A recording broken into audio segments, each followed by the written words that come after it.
नमस्कार। उत्तर प्रदेश में भारतीय जनता पार्टी के भीतर संगठन और सरकार दोनों स्तरों पर इधर कुछ अजीब किस्म की आवाजें, अजीब किस्म के स्वर उभरे हैं। वे स्वर ऐसे हैं जो भाजपा के अपने अपनी कार्य संस्कृति और अनुशासन की जो उसकी लक्ष्मण रेखा होती है उसको लांघ रहे हैं। सार्वजनिक मंचों पर आलोचनाएं हो रही हैं सरकार की। कहीं पूर्व सांसद है, कहीं वर्तमान विधायक है, कहीं एमएलसी है, कहीं संगठन का कोई पदाधिकारी है।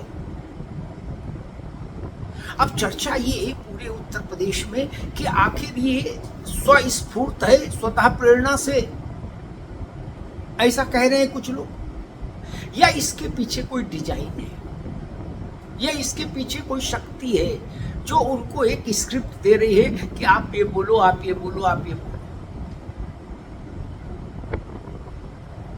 कल भी एक विधायक का वक्तव्य आया है कि निचले स्तर पर बहुत भ्रष्टाचार व्याप्त है, सरकार उस पर अंकुश नहीं लगा पा रही। मोती सिंह का बयान आपने सुना ही था, कृपाशंकर सिंह को सुना ही था, संजीव बालियान को सुना ही है, बहुत सारे लोग हैं, मतलब 2 दर्जन लोग तो ही जो जिनके स्वर बगावती स्वर की श्रेणी में रखे जा सकते हैं। अभी क्यों हो रहा है? क्या ये वो कुंठा है जो हार से उपजी है कि भाई जो कैंडिडेट हार गया वो तो कुछ अल्ले बल्ले बोलेगा ही, उसका इतना पैसा भी लगा, समय भी लगा, वो जीता नहीं, या इससे आगे का कोई खेल है? क्योंकि भारतीय जनता पार्टी के संगठन को उत्तर प्रदेश में लोकसभा चुनाव के तुरंत बाद जिस तत्परता से 10 विधानसभा उपचुनावों में लगना चाहिए था, उसके स्थान पर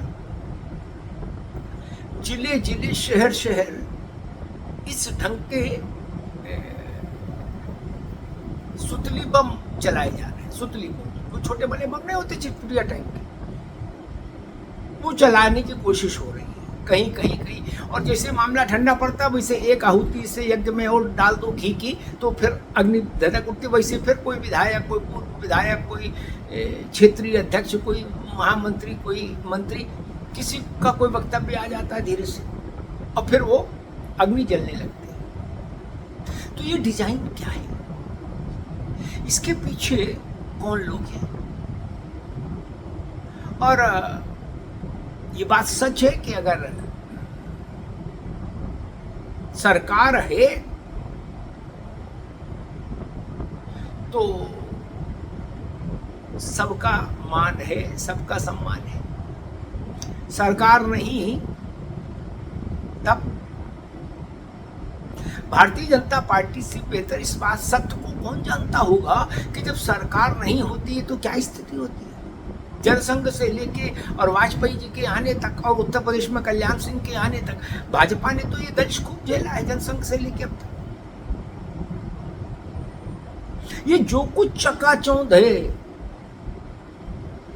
ये चमक, ये दमक, फूलवन में महक, सब कुछ सरकार तुम्ही से है। सरकार है तो चमक भी है, दमक भी है, फूलवन में महक भी है।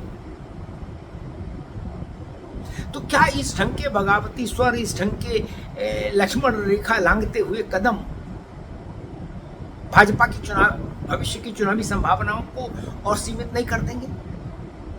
फिर आखिर वो कौन सा तबका है, वो कौन से लोग हैं जो इस जोखिम को भी लेने को तैयार है? बोलना सरकार दोबारा आए ना आए, हम तो ये रास्ता नहीं छोड़ेंगे।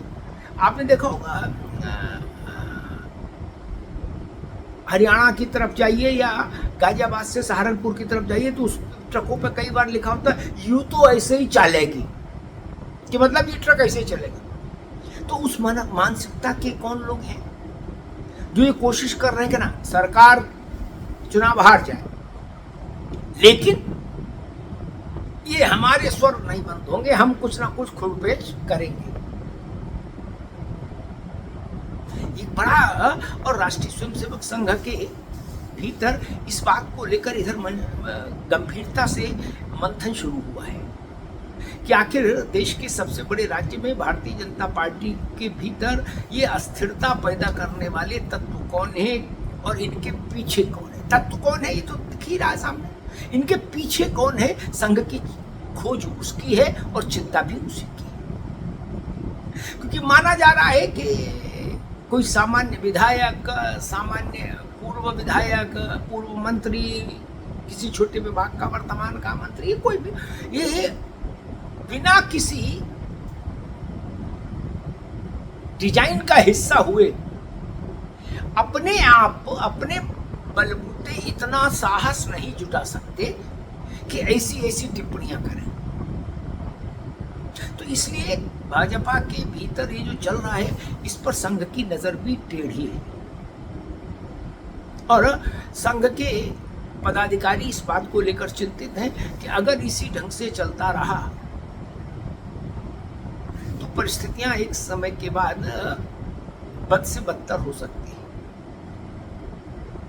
कल्याण सिंह का जमाना याद करिए, तब भी कुछ लोगों ने ऐसे ही स्वर अपनाए थे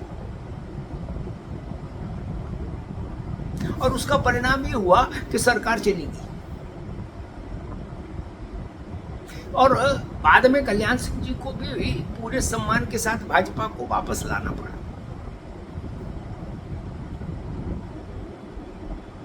तो कुल मिला के अब खोज इस बात की हो रही है कि उत्तर प्रदेश में भाजपा के भीतर ये माहौल विषाक्त करने का प्रयास कौन, किसके इशारे, किन किन के इशारे पर हो रहा है और इसके पीछे कौन सी शक्तियां लगी हुई हैं।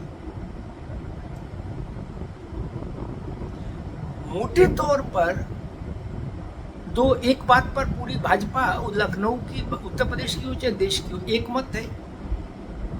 कुछ विघ्न संतोषी लोगों को छोड़ दिए कि उत्तर प्रदेश में योगी आदित्यनाथ और देश भर में नरेंद्र मोदी भारतीय जनता पार्टी के सबसे बड़े लोकप्रिय चेहरे हैं।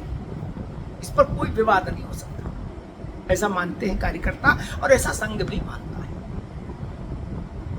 कि समकालीन राजनेता पार्टी के पास जितना नेतृत्व मंडल है उसमें उत्तर प्रदेश में योगी और देश के स्तर पर मोदी, ये अपने समकालीनों से बहुत ऊपर है लोकप्रियता के मामले में, जन स्वीकारिता के मामले में। तब और जिस ढंग से लोकसभा चुनाव में देश भर में योगी आदित्यनाथ ने कैंपेन किया और पार्टी को उनकी देश के हर हिस्से में जरूरत महसूस हुई, उससे भी एक संदेश जाता है कि पार्टी इस सत्य को समझती है कि योगी आदित्यनाथ उसके पास एक बहुत लोकप्रिय और जन स्वीकार्यता और बड़ी जन स्वीकार्यता वाला चेहरा है। अन्यथा आप सोचिए, त्रिपुरा से लेके और केरल तक योगी आदित्यनाथ की सभा पार्टी रखती, इसीलिए न रखती। चुनाव में अगर आपकी डिमांड नहीं है तो आपको पार्टी नहीं भेजेगी कहीं, आप कितने भी बड़े नेता हुई रहे। तो मसला वही कि फिर उत्तर प्रदेश में भाजपा को, उसकी सरकार को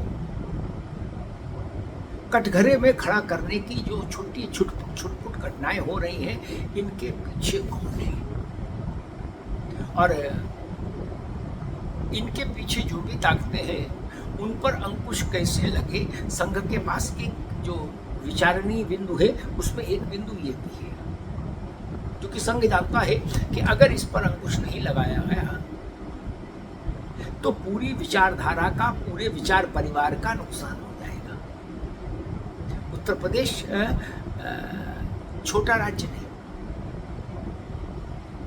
बड़ा राज्य है और उसमें संघ चाहता है कि उसका ध्वज, उसकी ध्वज पताका शीर्ष पर फहराती रहे और उसका जो वैचारिक अधिष्ठान है वो किसी रूप में कमजोर ना हो। इसलिए उत्तर प्रदेश में संघ की चिंता बड़ी है और व्यापक है।